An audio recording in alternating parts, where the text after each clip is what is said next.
I like to write it out. Like, how would I say this? And then I read over it and I practice it. And inevitably, I say something slightly different every time. And that's okay.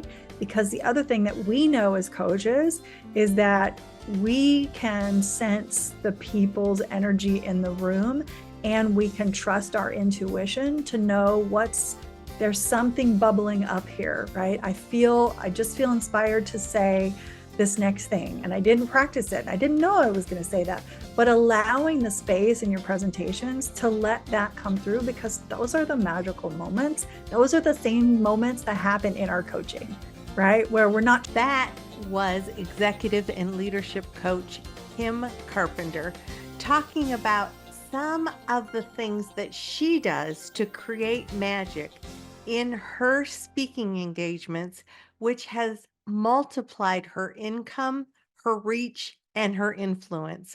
We're going to talk about that and so much more in this episode of the Star Coach Show. Hello, welcome to the show. Happy New Year. It is wonderful to enter another year with you, bringing you the Star Coach Show, focusing on those very things that we do as coaches, as leaders who are using coaching in our leadership style to connect with other human beings, to listen in a way that encourages them to speak, to empower people by drawing out what their thoughts are, what their interests are, what their unique talents are. All of those are things that we do as coaches and as leaders who are coaches to really create the difference in the world that human beings thrive on. And that's exactly why I do the Star Coach Show. So today's show is focused on how we increase our reach, our visibility, our influence, and our income through public speaking. My guest today is Kim Carpenter. Kim and I have worked together on both ends, where she's been my coach, helping me get clear about my message, and then years later, hiring me to be her mentor as she was working towards her PCC. And we're going to talk about that a little bit in the interview. Now, there is one caveat here. I have had a cold, and if you are watching this video on YouTube, you are going to see that I was not at 100% when I did this interview. I continue to have some of the leftovers of that. If you're listening to it, hopefully you don't tell as much as you will when you are watching it and you see Rudolph the Red-Nosed Reindeer here. But in general, Kim was delightful and helped me through this interview by forging ahead, even when I was on mute and coughing and carrying on with a cold. So in advance, I want to apologize for that and ask for your patience with that. Now, let me tell you a little bit about Kim. Kim is committed to awakening unbounded human potential, which is exactly what we've just been talking about, right? She has spent the past 15 years helping business leaders and their teams hone their leadership and communication skills that really help them navigate through change.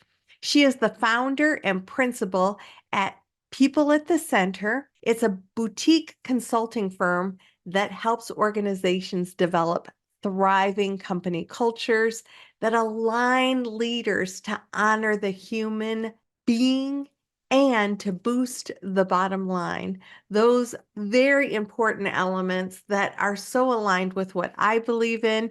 Kim and I had a great time together looking at what is it that we do when we speak from a stage to attract others to us. And I asked Kim to bring some of her secrets forward, some of her strategies and tips to go from hating public speaking to thriving and multiplying her income by being a public speaker. So I'll make you wait no longer. Let's go to my interview with the fabulous Kim Carpenter. Kim Carpenter, welcome to the Star Coach Show. Thank you so much, Meg. It's so great to be here. And of course, always a pleasure to get to spend time with you. I just adore spending time with you. So, you know, the world of coaching is sort of a small world. Like once you've been in it a while, you have people come back in again and again, like into your sphere. So I first met you, I would guess it was probably, well, you probably know better than I do, but it was at least 10 years ago when you worked with Kim, right? And you were one of her coaches in her program. And so you were my coach in and I don't even remember what the program was. What was the program that we first met in? It's Lisa Cherney, and it was Cash Through Clarity. And it was all about marketing messaging. Yeah. That's right. And I was it was definitely near 2008, 2009.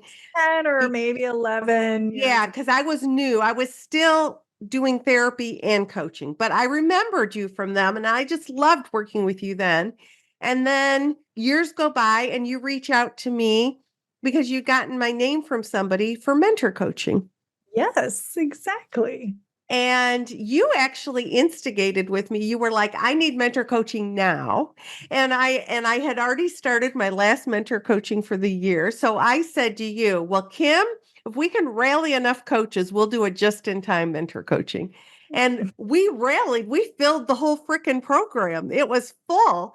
And in that, we were working towards your PCC. And what recently happened? I got my PCC and I'm so excited about it. And it's so funny, Meg. As you know, I have been coaching for 100 years. 100 years, but just hadn't gotten around to moving from that ACC to PCC. So thank you. It was really fun getting to work with you. And yes, to rally troops and get a whole bunch of people into that program. It was a great group, wasn't it? It was a great group. Sometimes I think those non-planned, spontaneous, let's just make it happen things end up being some of the best. So that's what we recently did. And then I said to you, Kim, I think you need to come on the show. I think with, all the different things you're doing, the story that you have to tell about how you are building your business through building your visibility and credibility speaking. And I happen to believe that speaking as a coach is one of the best ways that we can market, we can give value, and then invite people into our sphere. If they want to be in our, if they want more of that, they can work with us. So what we're going to talk about today is how do we put ourselves out there as a speaker? And I think it really starts with the thing that we started working together on 100 years ago, which is clarity of message. And would you agree that in order to confidently engage in the speaking circuit or put yourself out there as a speaker, you've got to have clarity about what you believe in, the transformation that you offer, the services you offer. It starts with clarity, is my thought. What's your thought about that? Yeah, 100% agree. And so I think that's where a lot of coaches starting out get a little bit hung up because sure, we can coach everybody. We can provide a transformation for any human being that comes to us. That's what we're trained to do. And yet, when you market to everyone, you market to no one. And so it is really important to first get clarity. Who are the people that you love working with? And I'm not saying you have to have a niche or a niche or however you say it, but having an idea of who are the people that you love serving, you love working with them. And then what's the specific transformation that you provide for those people?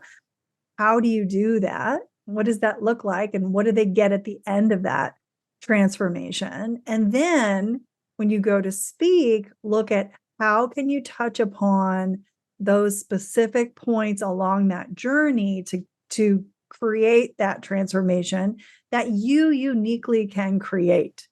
And I think that work, if you don't do that work and you just go out and start talking about coaching or, something very vague or too broad, it's not going to land as well as when you're specific. Love that. So, in this journey that you've been on, how long would you say you've been in the place of, you know what, I need to do more speaking, or speaking is one of those things that I enjoy? Maybe at first you didn't enjoy it. Let's start there. Like, Oh my gosh. do you Yeah. even enjoy speaking? Let's talk about that. Well, I do now. And when I met you, I had my own clients, I had my own practice, and I was working under another coach's umbrella, Lisa Cherney, who is great. And I'd finished another mastermind program a couple of years before that, where I learned a model for speaking for leads, speaking to sell. And so I had been doing it, 13 years ago. And I did not like it at all. I would get up on stage and I would be shaking so much that I couldn't hold a microphone because I would be shaking. So I always had to have like a lavalier mic or wireless in some way. My voice would quiver to such an extent that I would be speaking higher and my voice would be shaking. And I was so self-conscious about it that I really avoided taking the stage or avoided taking bigger stages. So I was more comfortable because I'd had corporate experience training groups of people in a room. I was comfortable training or teaching different topics. I have a background teaching as well. But those keynotes where you're on the big stage and all the lights are on you and you can see hundreds of people's faces where they're just staring at you like this, waiting to be entertained. Yes, exactly. What do you have for me?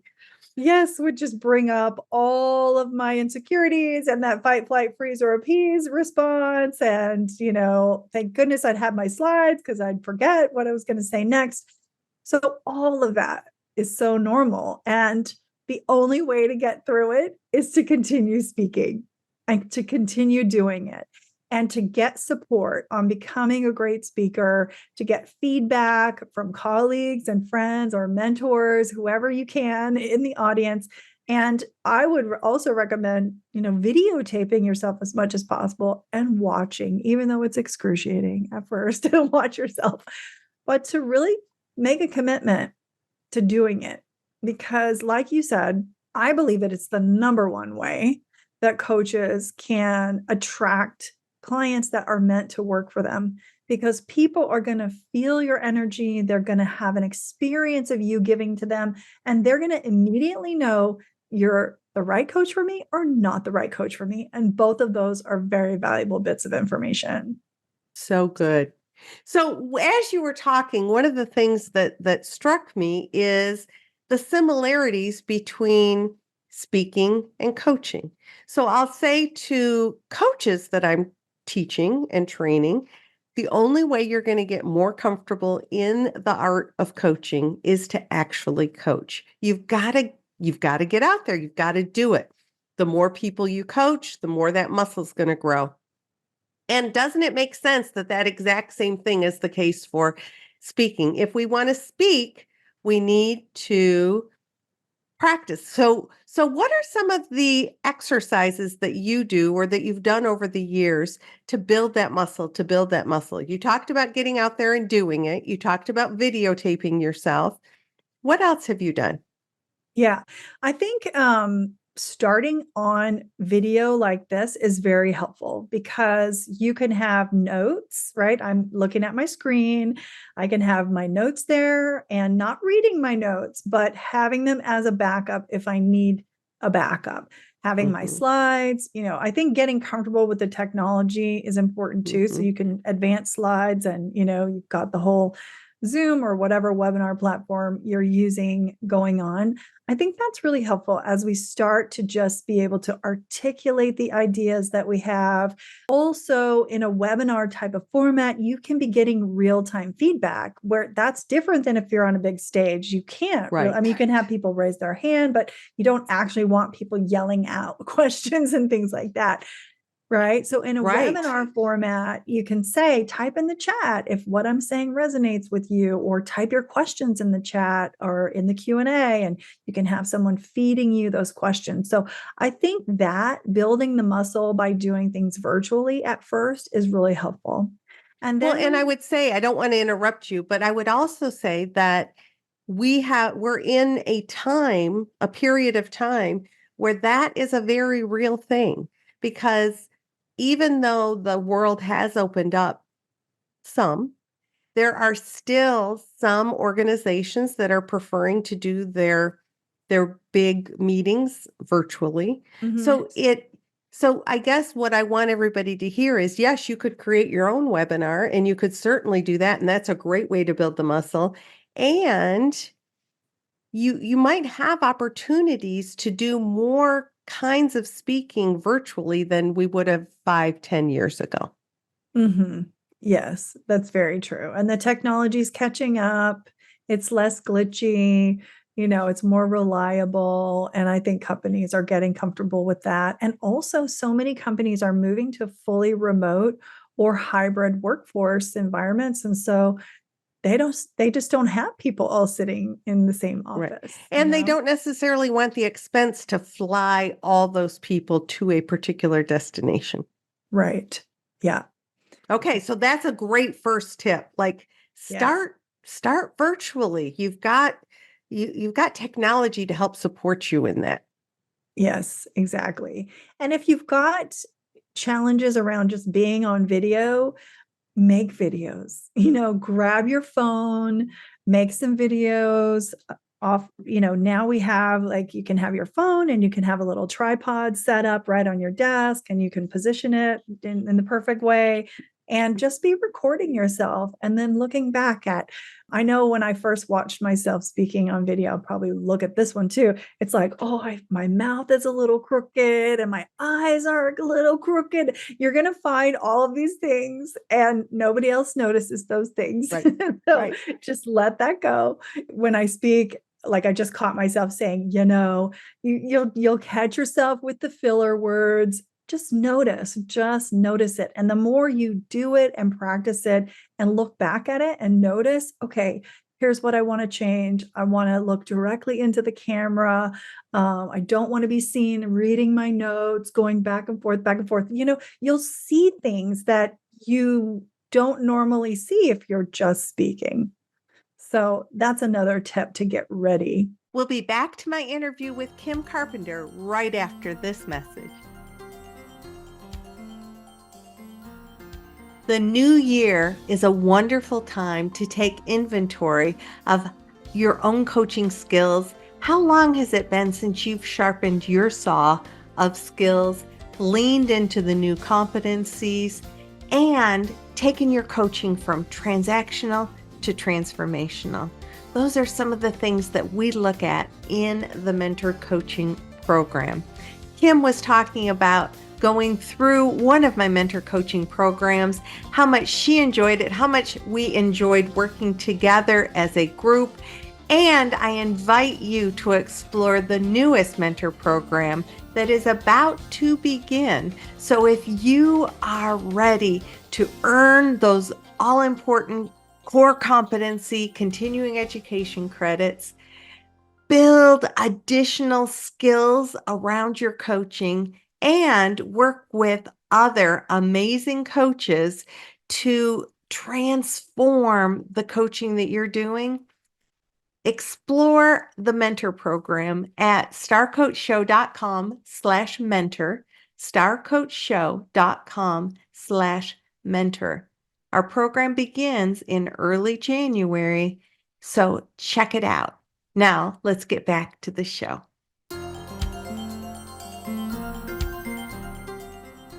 We also see our facial expressions, and we can see, so when we're on video with ourselves, all sorts of things become apparent that aren't like, let's shame and blame ourselves about this, or get like that gives us reason not to do it. It's just like, oh, I have a tendency to talk with my hands. I talk with my hands all the time.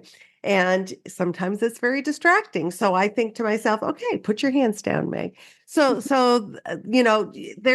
a value also of being able to see yourself on video. Yes, there's a lot of value.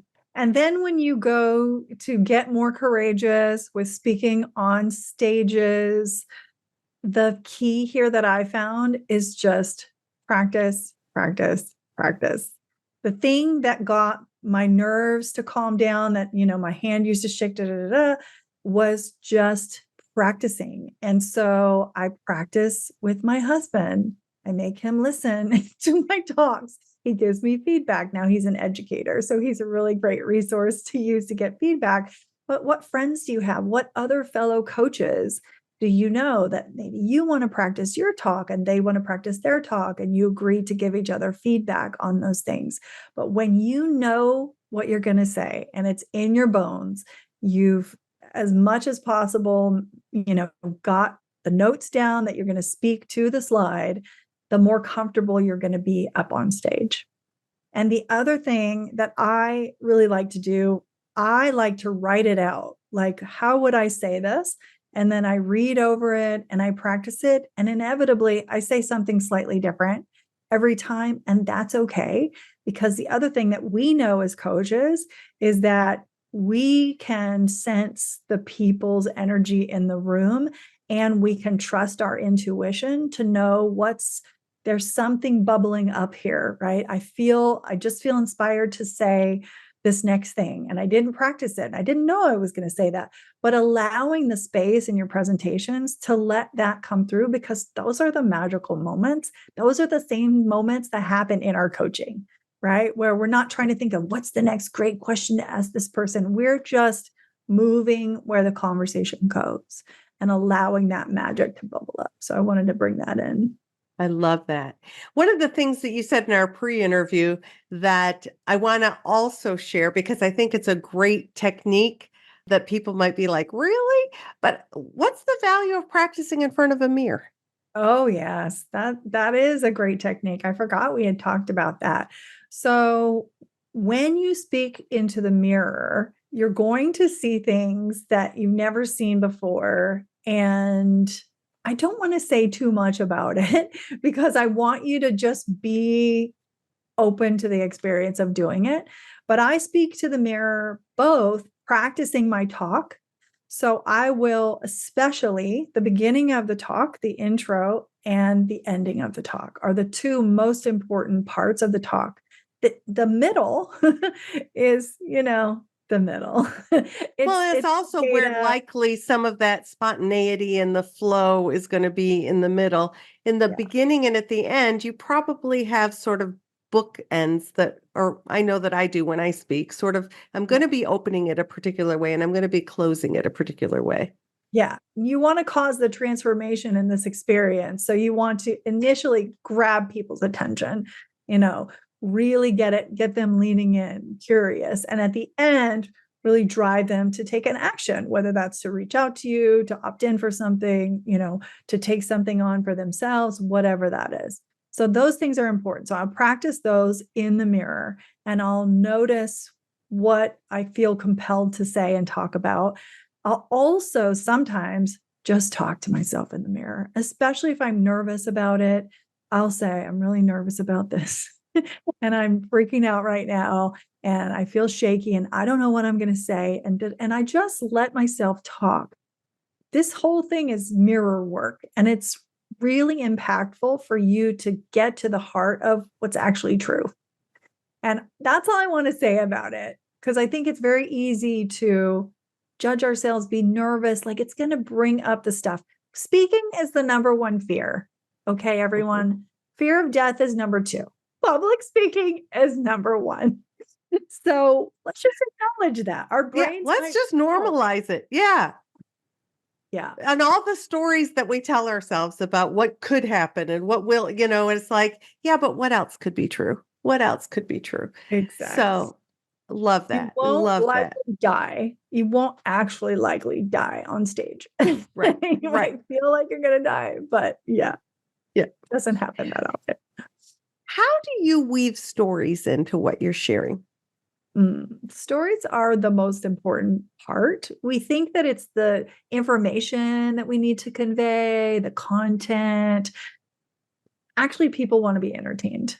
And this is something I'm always working on. I'm always trying to get better at, honestly. But if you listen to the really great keynote speakers, people that leave you inspired, people that you remember what they actually talked about, guaranteed you're going to remember the stories. I love Brene Brown. And when I think about Brene Brown's speeches, I don't necessarily remember all the research that she did on shame, but I remember her story about swimming across Lake Travis, which is just here in my backyard, with her husband, and then having an argument in the middle of the lake, and how he was afraid of dying and drowning. And that's why he was being very snippy with her. That's it's the stories. And Right. so spend time mining for stories, writing stories. What is a story I could tell? And maybe it seems like a disconnected story, but you could find the way to connect it in. Think about things that happened to you in the past, things about that happened to your clients or for your clients out of your work with them. But I would say stories are really the most important part. Love that. And when you think about story, you don't necessarily, so I think we believe that all the backstory needs to be told. We need to lead up to, well, we lose people. So it's like, where is the sweet spot to begin the story and to begin the telling of the story, not the, so I would challenge you to think about, much like with coaching, do you really need all that information, or what does the audience really need to hear? And where can you begin to engage in the story? And it's usually in the middle. It's usually in the middle that you begin sharing in a way that draws people in. Remember, Kim said you want people leaning into what you're sharing. So think of, as you write out those stories, where's the juicy part? Where's the part that makes sense? And think about the stories that you've heard. They don't begin way before it I ever was is like, born. yeah, I was born and Born yeah. in Alabama. And no. Yeah. And I love to think about Hollywood and how movies are made and the opening scene, right? We don't get the whole background. This person was born, they're a baby, they're in the hospital. No, it's like something's happening. It's a dark alley and you see a shadow, a silhouette of someone, and then something happens, right? So you want to have that attention grabbing element to your talk. If I go back to the Brene Brown example, I'm sure she was saying, every summer my family goes to Lake Travis. And this one summer, my husband and I decided to swim across the lake at 6 a.m. We jump in the water. It's freezing cold. We don't even look at each other. We start swimming. And I notice he's swimming ahead of me by like 10 strokes. And I'm thinking this thought and that thought, and I'm feeling this and I'm feeling that. So you want to make it as emotional and sensory as possible. What are all of your senses in that experience? And the best talks, I think, just open with a story, just right into the story, right in the middle of the story, and letting go of all of the other details that you might feel compelled to tell. So you might practice again and again. Was that piece really needed? And at, because you're not necessarily going to know. And that's to Kim's point, where you invite other people to listen. Where did the story grab you? Where was the part that you felt was the most important to share? What do you think really was a detail that wasn't needed? Like, engage other people in the process with you. So good. You talk about Brene. The other thing Brene is awesome at doing is bringing humor into her talks. How easy or hard is that for you to engage with humor? I think for myself, it's a little challenging because I think what goes on for me is I want to be respected. I want to be confident. I want these people to hire me after this, right? And so, how much do I let my goofy flag fly? And what I've seen is it can be it can fly. I can bring humor in. I can have self-deprecating humor in doses, and I think people love to laugh, right? So when we make ourselves more relatable by sharing funny things that have happened to ourselves, then other people get to relax and feel like, well, it's okay to just be me too. So I think, that's one thing that I definitely need to work on, Meg, is bringing in more funny stories. And when I think about the speakers that I enjoy the most, we're laughing, the audience is laughing, and that's really powerful. Yeah, it is a powerful way to also get those endorphins going and get the whole audience sort of in that energized space. And I just did a 2-day facilitation where I told one of my most embarrassing stories to them because it's sort of like, oh, this is a perfect opportunity for that. It sort of broke the ice. They were laughing. We were having a good time. They sort of teased me about it over the next 2 days. And obviously, we've got to be cautious about what we share, and it was appropriate. It wasn't, but that people enjoy. And so the feedback that I consistently get, whether I'm teaching, whether I'm speaking, is it's so much fun. And I think that there is an element of let's have fun together, right? Mhm. Yeah, yeah, really beautiful. Excellent. So I love the way that you set the stage for how to get comfortable doing this and that it's a process. I Mhm. would also love for us to talk a little bit about how do you find speaking engagements? Oh, yeah. That's a great one. So there are actually so many resources online that you can leverage in order to find out about speaking engagements. Some of these resources you have to pay for. I'm a member of a platform called Innovation Women. And so they are promoting speaking engagements for organizations and conferences and things that are looking for more women speakers because we're trying to create more equity on the stage. There are memberships that you can join, like the National Speakers Association, where the members will share about speaking engagements that they've been in.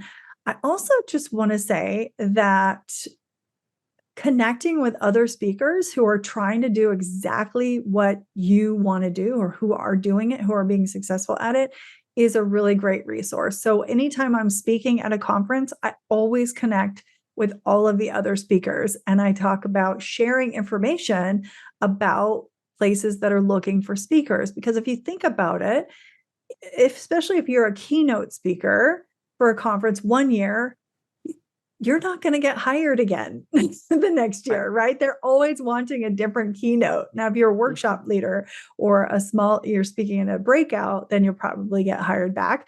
But if you're a keynote speaker, you probably won't. And so it's okay to say, where else are you speaking? Where have you loved speaking? That they're very organized. So sharing with each other. And then the other place to look at, especially if you're a coach, and I really think that it's okay to speak for free if you are able to offer a lead magnet and opt in, get the mailing list, or if you ask them for a reference, a referral, a video testimonial, then it's really valuable because Mhm. I'm not speaking because I want to be a huge paid keynote speaker that's Right. making $100,000.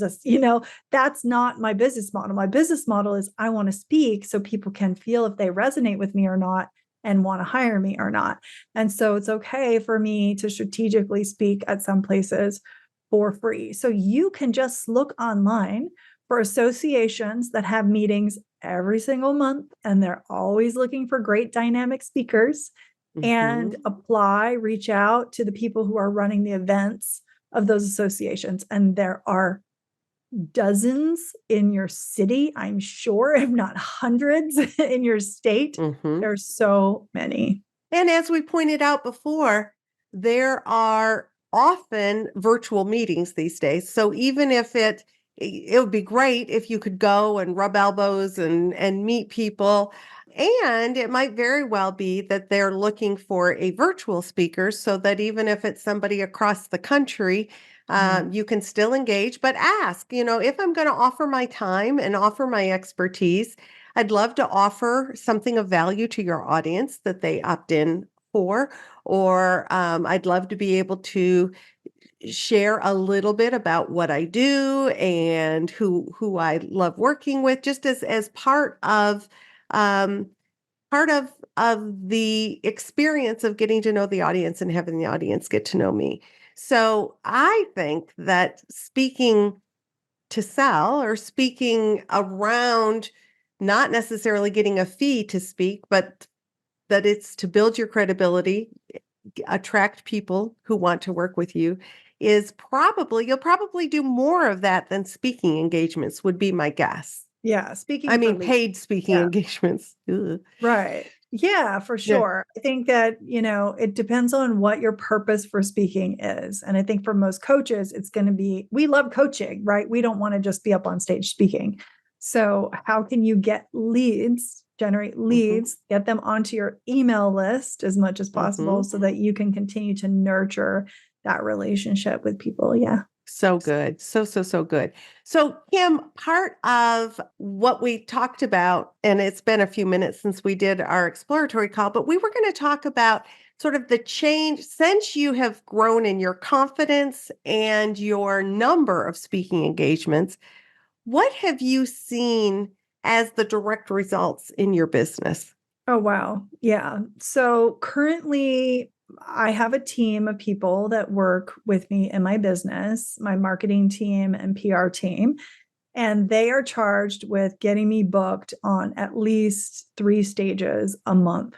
Now, that could be a virtual stage, that could be, giving a webinar, that could be something that I host and organize myself that's virtual or live, or getting booked for free or paid gigs. And Or a so, podcast? or a podcast, yes, just like I this. have to, say, because you're here with me now. Yes, I am.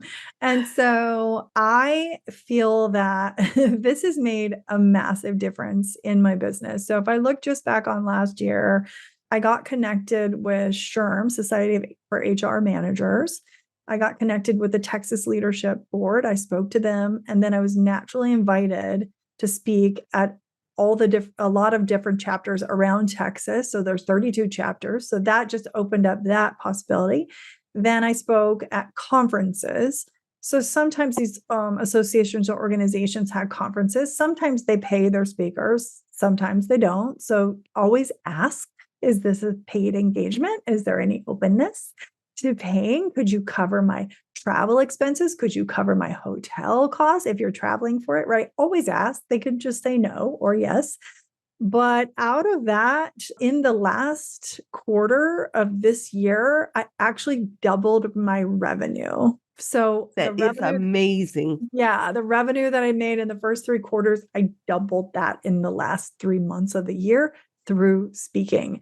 So it can be a really super powerful tool, and it builds upon itself. It keeps accelerating because the more people you get in front of, all those people know people, right? And so also continue to ask, if you're looking for speakers, reach out to me, have that be not just let's have a strategy session about coaching, but let's talk about how I can serve your organization. I'd love to add value to your next meeting. If you know people who are looking for great speakers, I would love to talk with them. So make sure that that's part of what you're doing to also market yourself.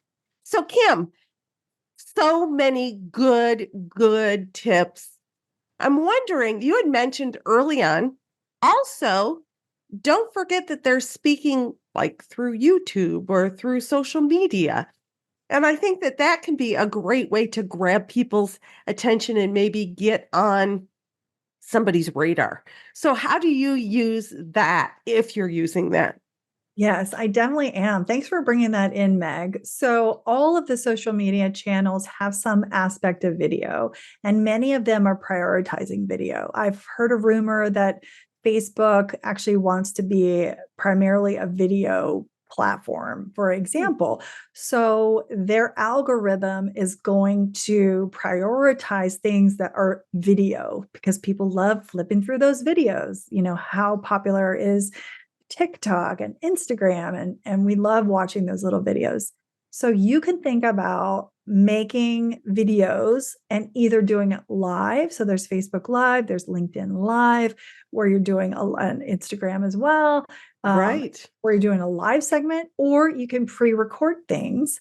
And something I think is really powerful that keeps building on the continuity of your message could also be several videos that go under a theme or a certain topic that you're talking about. So I coach organizations and teams around effective communication. I call it connected communication. So I'm actually planning a little video series where I'm talking about 10 different aspects of connected communication, and I'm marketing that as a little video series. So those types of things also can get passed around. So not only are you leveraging the natural algorithm of the platform that you're using, but people can easily share and pass these things on and see them. Another thing related to video that I wanted to mention is that creating a speaker reel can be super powerful, especially if you want to get placed on bigger stages.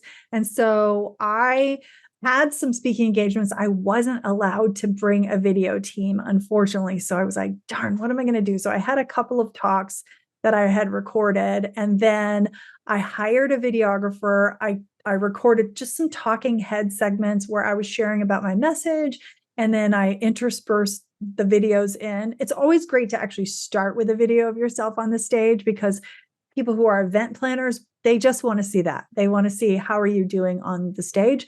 But start wherever you are, whatever you've got. And so I actually have gotten some paid speaking engagements and company workshops because people saw the video of me, and that instantly built credibility and trust in my ability to show up and speak to, a large audience, a group of people. So all of those things are important. Now, you don't have to have that to get started. So don't let it stop you from getting started. And just keep it in the back of your mind. Okay, I'm going to go do this talk here. And maybe, hey, I'm going to go do this for free. So can I bring a videographer? Can I get, signature releases from everybody in the room saying I'm allowed to use this video for marketing purposes? That's important.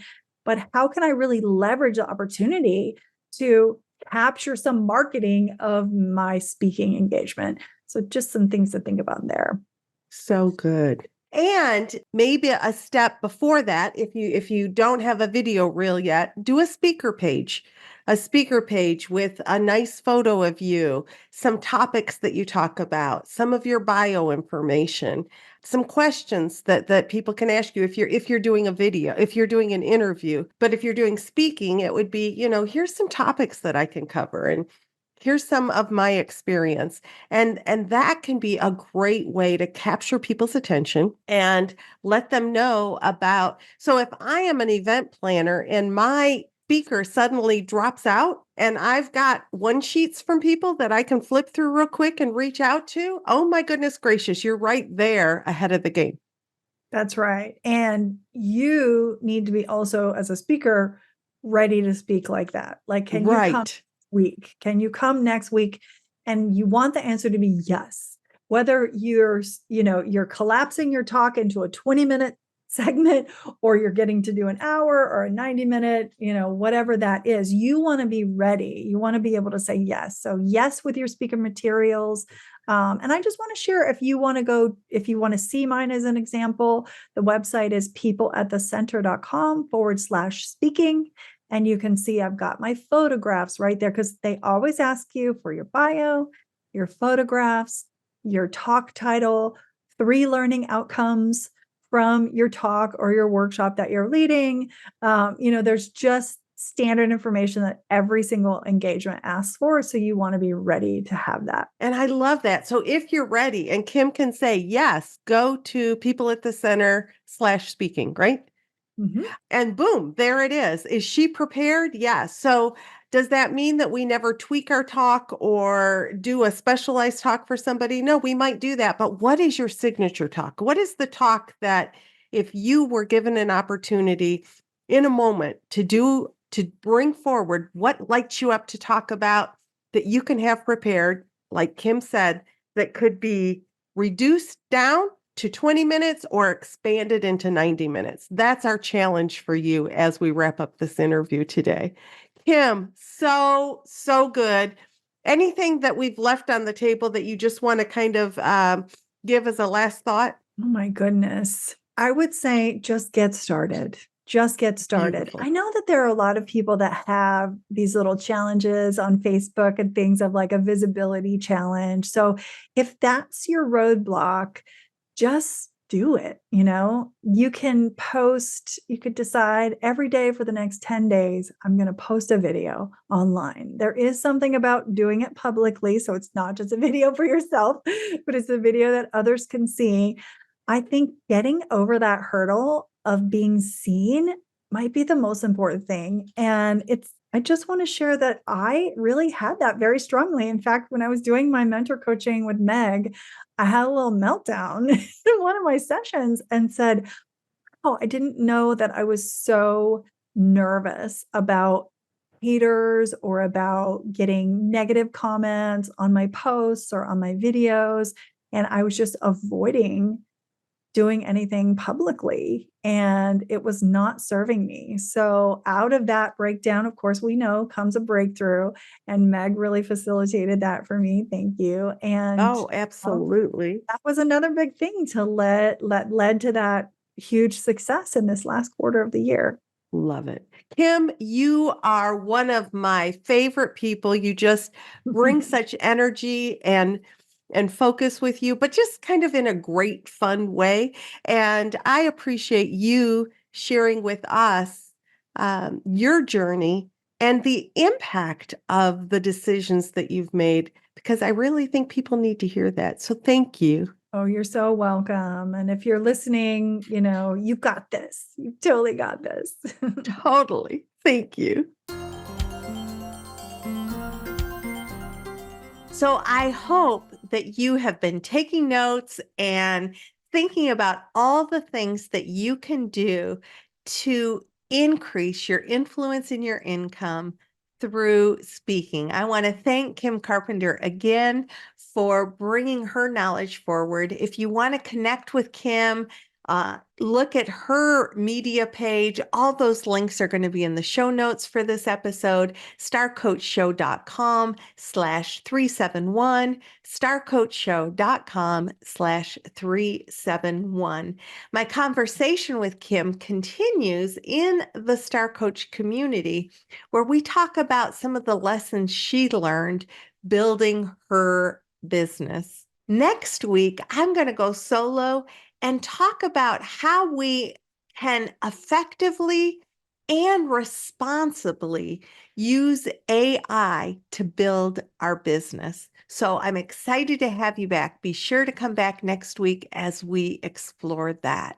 If you want to know more about the Star Coach community, explore that at starcoachshow.com/community, starcoachshow.com/community. Until next week, this is Meg Rentschler wishing you the very best for your coaching success. Hey, if you like what we're doing, be sure to subscribe wherever you listen and have a great week.